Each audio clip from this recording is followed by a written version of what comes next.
জলপাইগুড়ির পাঙ্গাতে দুজন পাখি শিকারীকে বন দপ্তর ও পুলিশের হাতে তুলে দিল পরিবেশ প্রেমী সংস্থা স্পোরের সদস্যরা। আজ রবিবার পরিবেশ প্রেমী সংস্থার সদস্য গুড্ডু সরকার দেখতে পান পাঙ্গা এলাকায় দুজন পাখি শিকারী পাখি শিকার করছিল। সেই সময় তিনি বন দপ্তরকে খবর দেন।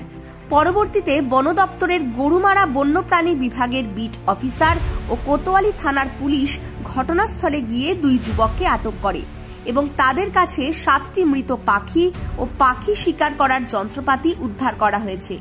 পরিবেশ প্রেমী সংস্থা স্পোরের যুগ্ম সম্পাদক অর্কপ্রভ মজুমদার জানান, যে মৃত পাখিগুলি উদ্ধার হয়েছে তার মধ্যে রয়েছে একটি ডাহুক, 3টি গুবে শালিক, একটি বড় কুবো, একটি বক ও একটি কোকিল।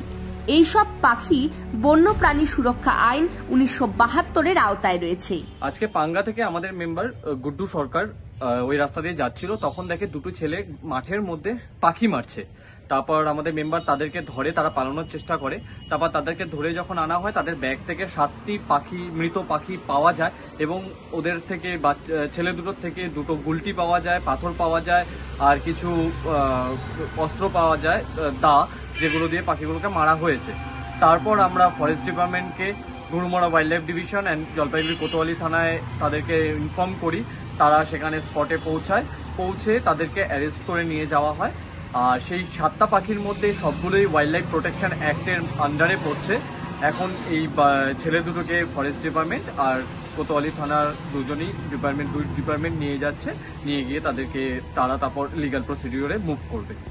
আমি অর্কপ্রভ মজুমদার, স্পোর এনজিওর মেম্বার, আর আমার সাথে আজকে উপস্থিত ছিলেন কৃষ্ণেন্দু রয় আর গুড্ডু সরকার। এই রাস্তা দিয়ে যাচ্ছিলাম, তো যেতে গিয়ে দেখি এরা মাঠে নেমে বাটুল দিয়ে পাখি মারছে। তো তারপর আমরা ওদেরকে ধরার পর এখানে যতগুলো পাখি আছে সবগুলোই মরে গেছে, বাটুল দিয়ে অনবরত মেরে যাচ্ছিল। তারপরে আমি ধরার পর এখানে সবাইকে ডাকি। আপনারা দেখছেন নর্থ বেঙ্গল সমাচার, উত্তরের বার্তা, সত্যের পথে।